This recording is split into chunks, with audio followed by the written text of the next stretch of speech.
and welcome to the Council of Moms. I'm your host, Lisa Valentine Clark. The Council of Moms is a place where we come together, we share it all. The real, yes, this really happened to us, and the, oh my gosh, what do I do next? Of all motherhood, because we are all making it up as we go along, and we're in this together. I'm the mother of 5 right now in the stage of life where my kids are 18 to almost 28. And what my mom said was true, you guys. Oh. You never stop. It never stops. No. Yeah. Even when your kids are out of the house. So, wow, that's a lot to start off this episode. Thank goodness I'm not the only one on this council, because, man, we need each other. I also have 3 amazing moms. I'll let them introduce themselves. My name is Cree Taylor. I am the mother of 5 kids. Let's see if I can get this right. 10, 7, 5, 3, and then an 11-month-old, my sweet little babe, who I just love the babies. We are busy at my house. I work full-time. I'm in education, and I'm also going to school to get my PhD. So we've got a lot of things going on. But the big thing that's happening at my house is we are navigating tantrum season with my 3-year-old. And it's a blast. He's a giant boy. Like, he's the size of a 5-year-old, but he's 3. The other day, I got throat punched, as in a headbutt, and we just... That is a singular experience, isn't it? Yes. Wow. So that's where we're at. We're in tantrum season. So when people ask me how I'm doing, like I was asked earlier today, I say it's going great. Good. Thank you for being here.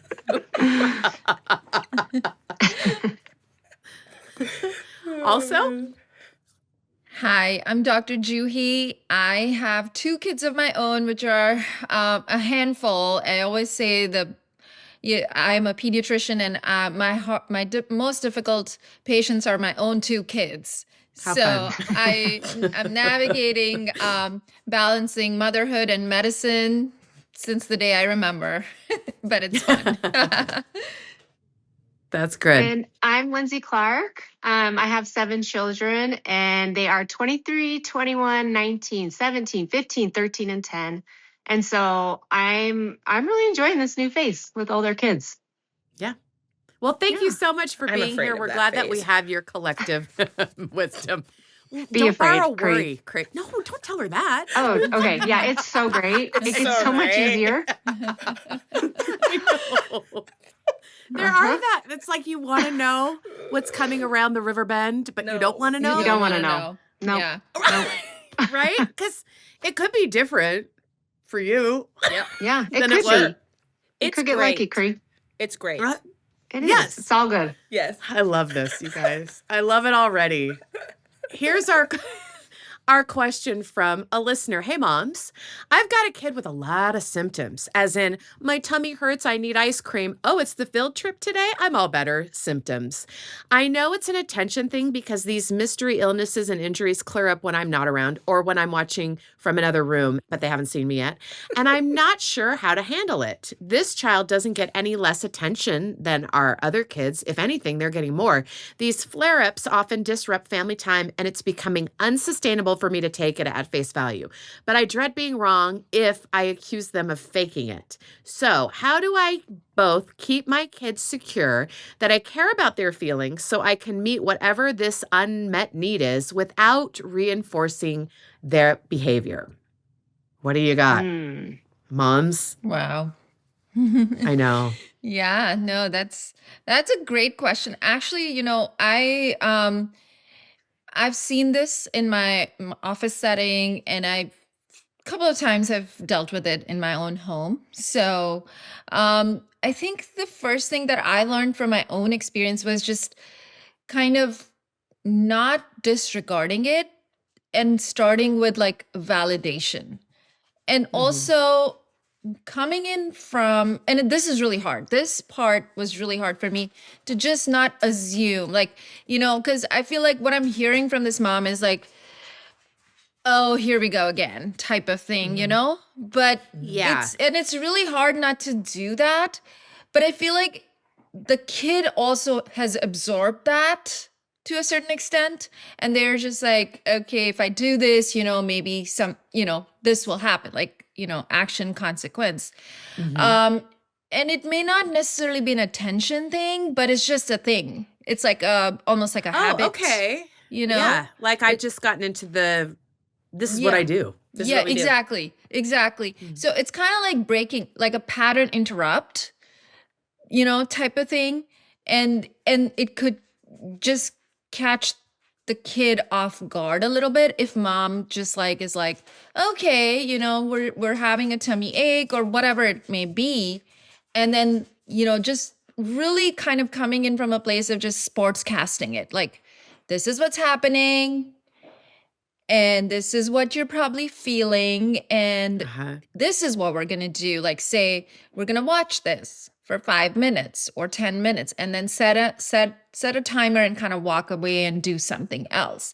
So it kind of just becomes like a pattern interrupt and then see where that goes with, because obviously the last thing is you don't want to accuse them. You don't want, and maybe it's real, you never know. I mean, it could be a real thing. So you definitely don't want to take a chance as a mom, but the more neutral you are, the less, interesting it is for the child.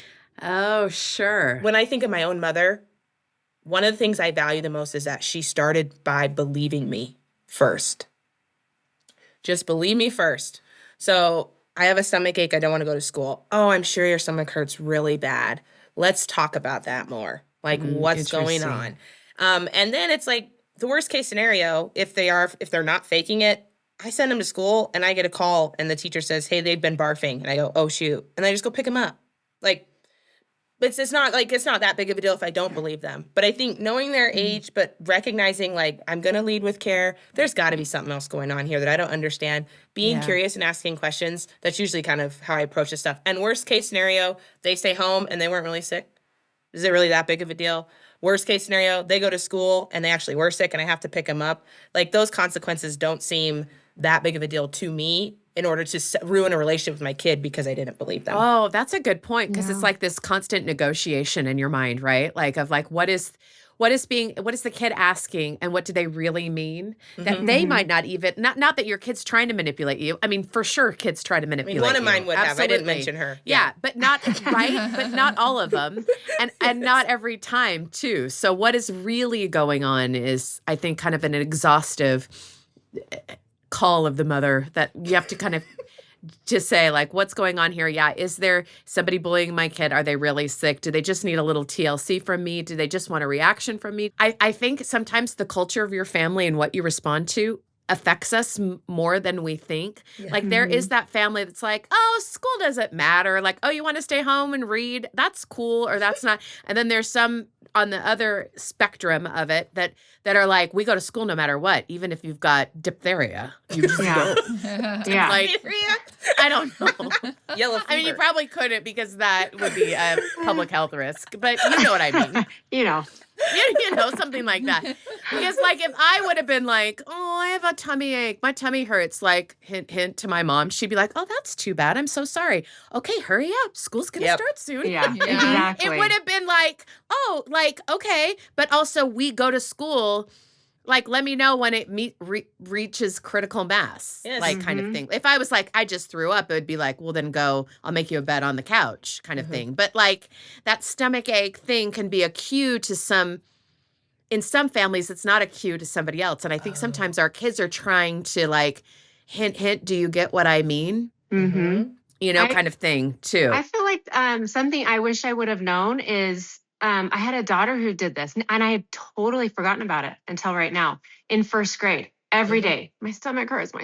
And I grew up in a family where it was like, oh yeah, sorry. Okay, get to school. Like, let me know if you're going to throw up. And if you stayed home, you were in bed. There was no watching TV. Yeah. So for me, it's just like, we just go to school. There's unless you're throwing up. So I felt like I was always like, okay, are you going to throw up? No, my stomach hurts. I just didn't know what was going on. I'm like, do you like school? Not really. So I was like, is there a teacher? Is there friends? Yeah. Right? Just trying to figure it out. And it took years. I feel so bad. First grade was really bad. And then like fourth grade was really bad. Now I know she has anxiety. Yeah. She's in high school. Yeah. And that's what it was. That's where it started. Yeah. I had no idea because I didn't grow up with anxiety. It wasn't in my home, but my husband's home, there was anxiety. And now I've like learned and I can see the signs but you just don't know. Yeah. And she couldn't describe to me as a first grader, like Yeah. what she was feeling. And now I wish I would have known better questions to ask. And maybe like Dr. Juhi, maybe better questions to ask in the I was just anxiety going to realm. say, share what you've learned, though, too, Lindsay. But I'd like to hear from all of you, too, of like what questions do you ask the follow-up to actually decide what category it fits to into? make sure, like it's not anxiety. And I was so focused on literally her stomach, where it was manifesting in that way, but she wasn't sick. It just So it's really interesting because there is a gut-mind connection that some of us know and have heard of, and it's a lot of times your tummy's kind of like, you can say queasy, or like your tummy is actually like manifesting, like you said, the symptoms that you're kind of going through your brain. So like, say if a kid is like afraid of the dark, or is having a hard time like sleeping, or like say having a hard time going to school for whatever reason, it could be coming from something that is more underlying. So the tummy ache or the headache could just be like the tip of the iceberg.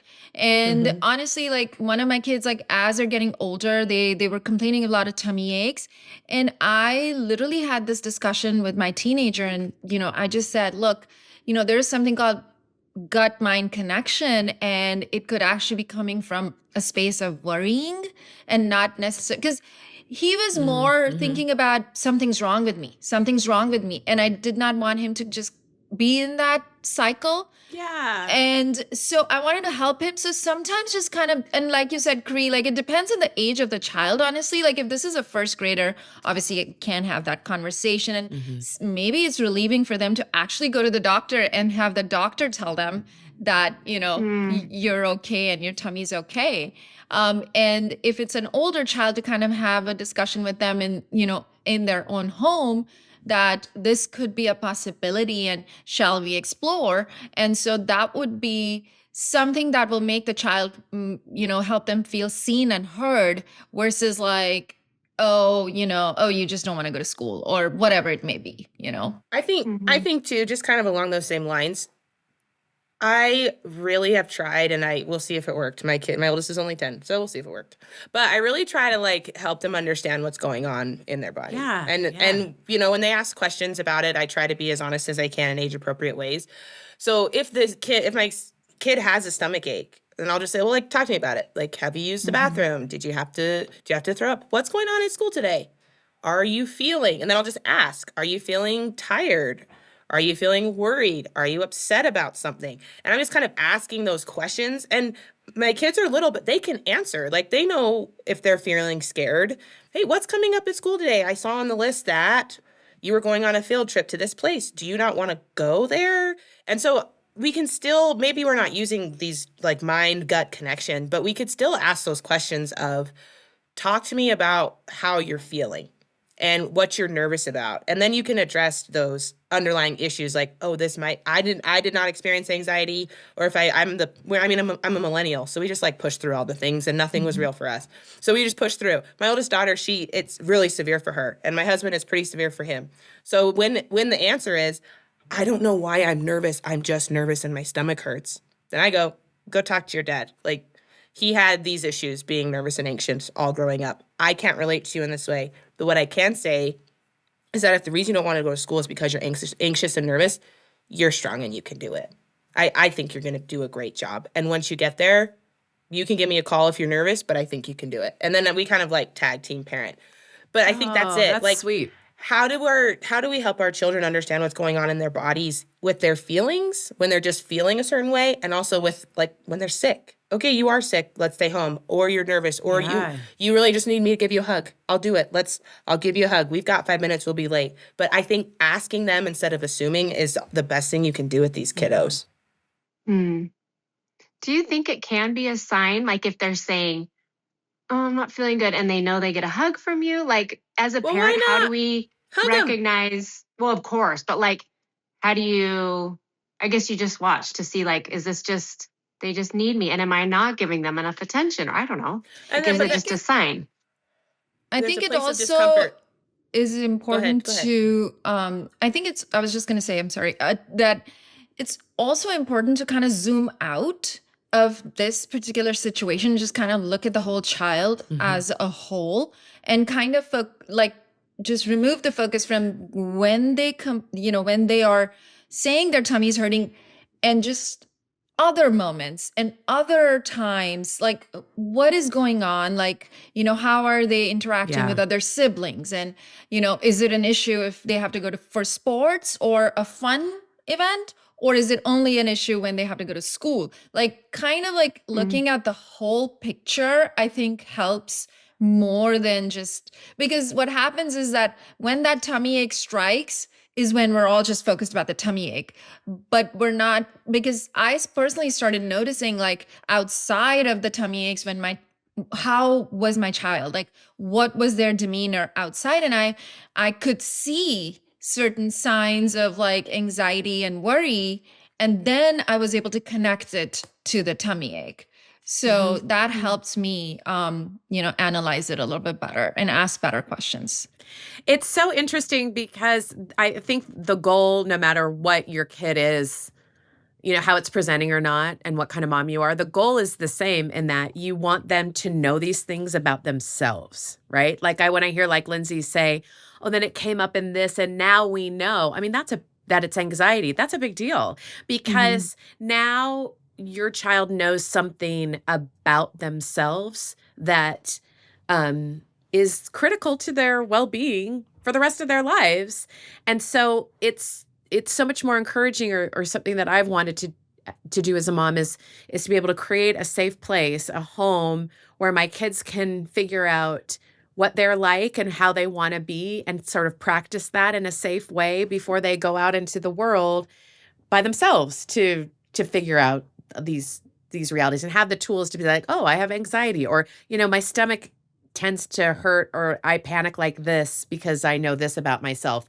Oh, I'm more informed. I'm going to try this, and this because I got to go to work, or because I want to do this thing, or whatever it is in the future. I always think, how can they take that on as themselves? And so I like this discussion because it has like real questions and things to ask the kid, to put it back on, because that we're going to be their voice in their head to be like, okay, what might this be? Do I need a little attention?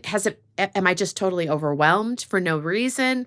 And I've just been feeling this stress. Am I anxious about something? Is there something that I need to change in my life or my lifestyle? And so they'll be able to do that for themselves. And I feel like that is what we all want. We all, as moms, share that in common, that we want them to be able to do this for themselves moving forward. Yeah, that's like it's hard. That's good. Giving the child the power, the decision making about how to move forward, and by providing them the tools that they need to do that.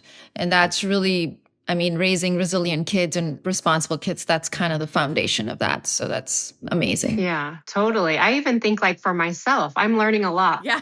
Because, I can do the whole like, oh, I shouldn't go on this trip because I feel so worried. It must be like something bad's going to happen. Yeah. Something bad's going to happen while I'm gone, or something bad's going to happen to me. Like, don't go. But really, if I just say, like, am I feeling this way because I'm so unprepared? Am I feeling this way because I don't know, all those I'm things, nervous. like just asking those questions, and like, what is it really that I'm wanting to just bail? Like, I don't want to face these feelings, I'm out. Or is it really something warning me? I don't know. It's just like good to ask yourself those questions, like take a step back, like you were saying, have a broader view, kind of broadcast it to yourself. I like that line a lot too. Yeah. Like, just state some facts, and then where is this coming from? And to know that when we do that, our kids hopefully will have those same things running through their head on their own one day. So I would just like to ask you guys, what are some maybe unmet needs that sometimes you go through your list when you're asking your kids these questions, that maybe you might not think, you didn't think about before? I'll go first. Because I was just thinking that this is something that I learned through parenting, is that sometimes I underestimated, especially in the beginning, how much sometimes my kids just needed for me just to sit and look them in the eye and just give them a hug and just say, how are you doing? And just listen. I think in the beginning of my parenting, I just thought, oh, what do you need? You need a diaper change and you need to eat, you need to sleep, like I was taking care, and those are their needs. And sometimes, and my adult kids need this even more than maybe they needed before, of just, hey, just tell me about life. Tell me all the things. Whatever it is that you're thinking, just tell me. And that undivided attention is maybe one that I overlooked earlier in my parenting that now I don't. What about for you guys? What are some of those unmet needs? I was thinking about it that what you said, but also my kids need relationships with each other, like with their siblings. So if they're feeling left out or not valued or included or picked on like a lot by their siblings, then I tend to get more of this. So like, I'm just sick. I'll just go lay on the couch then, right? Or no one wants to talk to me, so I guess I'll just go. So I think sometimes it's not like mom intervenes, and then with older kids, they're like, oh, haha, whoa. Sorry. Carry on. That's weird. Guys, I'm not prepared for this. Yes, Cree, you are. carry Just look on. how fast. It's like, where did For those of you listening at home, Oh, boy. Lindsay's phone just fell, and it was very dramatic. And was. Cree and I like gasped. Jumped. It I'm was- just keeping everyone on their toes. Okay. It's almost like a Carry flood. on. It's like her house just flooded. That's what it looked like. Yeah. Oh, no. And then I looked out the window, it's like, am I next? We all jumped to go help her too. That was Yeah, so that's weird. I am so sorry, Cree. You were on a roll. No, I wasn't. It wasn't You that. were Yes, preaching you good were. It stuff. was good. Yeah. Oh my God. Connections with each other. That's what it was. This was Yes. great. That's what it was. This is Kids like, do need that. but yes, Like but if that they mom- belong. Yes, and if mom's always intervening, then the older kids go, oh, haha, that you call mom, go call mom. She'll come and save you. And so there's a moment of like, actually what she needs or what he needs is a connection with older brother. So it's, hey, older brother, you take younger brother, you guys go outside and play football in the yard. He wants to spend time with you and feel like he's loved by his brother. She wants to spend time with you. Go do something with her. And I think that's also an unmet need that sometimes is maybe not in like the tummy ache, but in a behavior issue is I'm fine. I don't want to always have to go help mom because she's trying to help me out. I want to be included with my brothers and sisters too. And I think that's something to think about also. Mm-hmm. That's really good. I was just thinking, I agree with both of you so much. Something about maybe because it's March, or maybe we're not supposed to say what month it is. It is the death of life outside. And I just don't get outside very much. I mean, maybe once a week we go on a hike. And then other than that, it's just getting in and out of the car. And I can just feel it in my home sometimes when you're just like, there's just like this tension here. And that is something that always helps. And I've only done it the last couple weeks, but I'll just be like, everyone outside, or just grab whatever kid's next to me. And like, we're walking to the mailbox and maybe we just stand there and talk for a minute. I mean, it's just the smallest things, but just come with me real quick.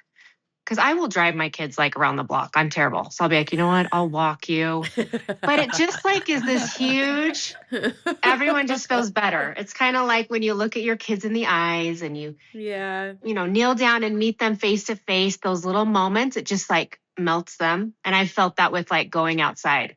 Well, Just that's a kinda good melts point. I us wouldn't all. have thought of that. Yeah, you're right. Sometimes I feel like for my kids, because obviously, like all moms, we are always trying to be present and always trying to be like, I don't know. I used to like feel like I just have to talk about something or like make this small talk. And then I realized that my kids are actually needing space and quiet time. Yeah. And so now, letting go has been hard for me as they're getting older. And so I feel like right now with the two teenagers, I am working on myself letting go. And I think that has been their unmet need. And recently You've come to the right place. That's the key. And recently it's been like working, like I'm letting them be and then they come back. And I'm just like, okay, there's hope. There's hope. Yeah. So That's so true. That's such a good point. I shared this before we started recording, but the baby in the family, my 18-year-old, when she was about 18 months to about 3.5, 4, pretended she was a cat, Pickles the cat. And it was really cute because she would just go meow meow, and she would like purr herself. But then all of her brothers and sisters or me or her dad would just like scoop her up and pet her like a cat. Because it was adorable, and why wouldn't you? And it got her this like attention that she needed, which we were glad to give. It didn't feel manipulative or anything like that. It was just like fun and funny. And this is the daughter now at 18 who will sometimes just come into my room or just come where I am, find me, and she'll put her head just like on my shoulder so that I'll just like if I'm laying down or I'm just standing up, she just knows like I'm just going to put my head on your shoulder, and then I know that you will just come and like I'll give her a hug and give her some like physical attention and love, and because we all need that, right? And she just knows how to do that just like just instinctively. And I think, I don't care how old your kids are, that's an unmet need, right? Like we all need to feel like that we have this like connection. I think about it with my little babies. Like they grow, this 1-year-old, they grow, and now she is like bobbing her head and doesn't cuddle me on purpose because now she can hold up her own head. Before she had to cuddle me. And I think I would squeeze these kiddos for the rest of their lives. I'd hold on to them tight forever. The idea that like, well, you can't pick up a whiny kid because then you're teaching them to whine and then they'll pick you up. I go, no, like I'm just going to pick them up. Like they can whine at me and I'm just going to pick them up because eventually I won't be able to do that anymore. And the last thing I want is for them to feel like they're abandoned and they're not loved. So I think of like reinforcing behavior with the younger ones, that's different. With the older ones, you have opportunities to build and help them build some emotional resilience, get the supports that they need. But I don't think that the worry of unintended consequences or unintended behavior or reinforcing negative behavior should be a worry when you're just trying to care about and love your kiddo. I think that's okay to err on that side. That's really well said, Cree. I love that. We just love our kids so much. You guys, we just... Sue us. Sue us. Sue us. We love too much. Let it be said. Let it be written. Sue us. I love that. Sue me. Hi, sue me. I love them. Sue me. I love my kids too much. Sue me. Sue me. It's fine. I love it. gosh. Thank you so much for taking this question seriously and talking about how you can keep kids secure with their feelings, meet needs met and unmet, because it is a process for it as we're trying to. And I love that we all had something to share about this, which I hope makes this mom feel less alone. And thank you for joining the Council of Moms and for listening. And if you want to watch us, you can hop on over to YouTube and you can listen to Council of Moms anywhere you get your podcast. But if you like this, please subscribe and share it to a friend. That helps to support it so we can make more episodes. And you can send us your questions. We read every question. But if you direct message us on Instagram, that's a great place too, if you want to. The Council of Moms is a production of BYU Radio.